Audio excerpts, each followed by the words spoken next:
To the Q&A, just want to thank everybody for coming out tonight. We've got a couple announcements that have been in our pre-E3 video conference that we'll share with you just in case you haven't seen them already. We've got a couple new additions to the Silent Hill franchise coming up, one of which we're really excited about. It's the Silent Hill Collection, which is Silent Hill 2 and 3 completely remastered in HD. I'd also like to note, this hasn't been mentioned in the press announcement, but we're doing all new VO for that title as well. And it's directed and also starring Mary Elizabeth McGlynn, so we're really excited about that one. As well, we've got another addition to the Silent Hill franchise. It's Silent Hill Book of Memories for the Sony Vita handheld. And that's going to be really cool, so keep your eyes posted for that one. It's featuring multiplayer for the first time ever in the Silent Hill universe. And then one other announcement, I don't know if you've heard about this one yet, but we've just signed up an exclusive song custom for Silent Hill Downpour by the multi-platinum rock band Korn. So we're really excited, a lot of new exciting info coming to the Silent Hill universe. So let's open it up to the questions. So with Downpour, what lessons will the team be taking or did take from Silent Hill Shattered Memories? A lot, actually. Silent Hill, the Shattered Memories project was a reimagining of Silent Hill 1, as you're familiar with. It was basically a one-off that was designed specifically for the Wii console. So we designed the game primarily around the controls of the Wii, so thus the removal of combat and going straight for the disempowerment of the player completely, with the chase sequences and no fighting with the monsters at all. So, while that was received very well by the fans and by the press, people still want to fight and they want that combat. So we've taken that and kind of combined the best of both worlds for Downpour. We're going to have the combat as well as the chase mechanics, and we're really excited about that. One other lesson that we did learn from Shattered Memories was that Adam Sessler from G4 is very uncoordinated and does not handle a Wii controller very well.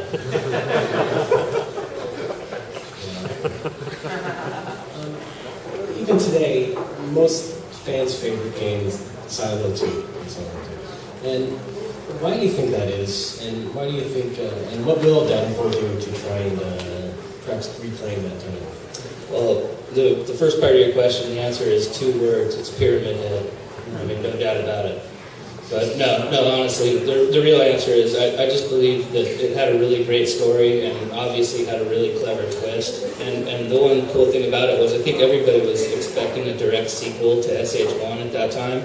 And it was its own complete story, and it stood alone by itself, which was kind of a surprise to everybody. And I think that was one of the big hooks for it. It was also presented in a wonderfully cinematic way. I mean, it had top-notch art. For a PS2 game, still, it looks amazing. And, they also provided a totally immersive atmosphere, an unparalleled feeling of isolation that, to this day, is still yet to be replicated by any game. I mean, in my opinion, that's one that's, it's set the bar up here as far as survival horror goes. And we'd be lucky to be even talked about in the same conversation as that game. So, I'd like to point out we're definitely not trying to claim any title with Downpour. Basically we've drawn our own comparisons with the game, just because we have our own standalone story as well, and it's its own complete narrative. But we'll let the fans and the reviewers decide if it's even worthy of that praise. Well, water obviously plays a pretty big role in the game. You put it in the title. Can you explain a little bit more about that? I mean, how does water factor into the Silent Hill world? So obviously with the title like Downpour, water is a major factor. I'll answer that on kind of 2 levels. So on the really high up, like 30,000 foot level, water is it's one of these like core elements, right? And it's an element that seems to have some pretty consistent symbology across all cultures, all nations, all people. So it doesn't matter what continent you're on. If you go and look at like the mythology of different cultures, water tends to follow this pattern of being about rebirth, regeneration. It's also about mutability, rebirth. And it's used in baptism ceremonies and cleansing ceremonies. So it's really it's a life-giving and it's a nurturing type of element. but as we all know, it's also got a super dark side to it as well. I mean, it's mysterious. You don't know what's below it. You don't know how deep it is. And unfortunately, as we've seen in recent events, it can be also extremely destructive and extremely deadly.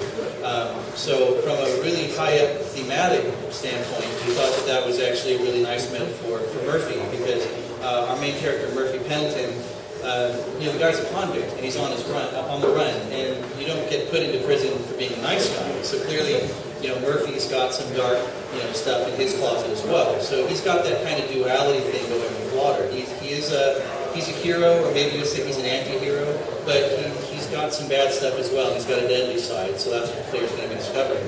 On a much more sort of like on the ground level with Murphy, just in a practical sense, Downpour Water basically refers to Murphy's, I guess you'd call it post-traumatic stress disorder, because he was kind of suffering from like PTSD from some pretty traumatic things that happened in his past. Some of those things are what landed him in prison, some of those things may not be. So basically the water's like a catalyst, so anytime Murphy encounters water in the game, it's sort of an early clue that you're about to see the other world. It's basically, it's a physical manifestation of the dark corners of Murphy's soul coming out, because Silent Hill, it's all about like the most extreme form of psychotherapy, so it's Murphy dealing with his demons. Why is Vatra interested in Silent Hill? What sort of experience does the studio have that you think gives it a chance to do something so unique with a franchise that's so beloved? Well, first of all, why wouldn't Vatra want to do it? It's anybody that's interested in the survival horror genre at all would jump at the chance of tripping over themselves to work on a Silent Hill game. It is the quintessential survival horror series, period. So Vatra is just extremely honored to even have been given the chance to try to add on to the lore and the lineage of the Silent Hill brand.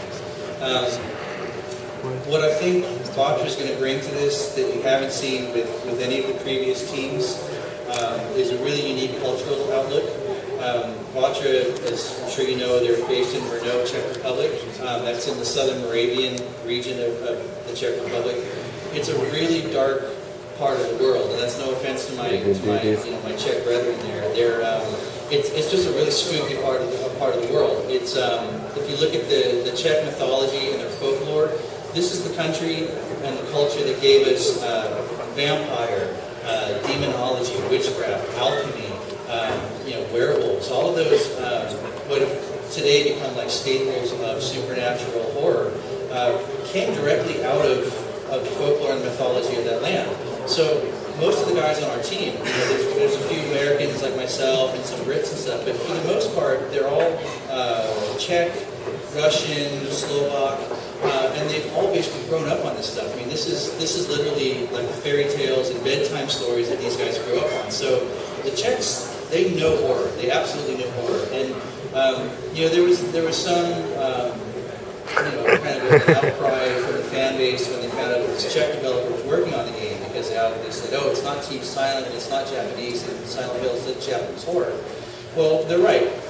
Vatra is not Japanese, but I also wouldn't categorize them as Western or American at all. There's a couple of Americans there, but these guys are definitely bringing an Eastern European flair to the series that I think it definitely comes through in the art.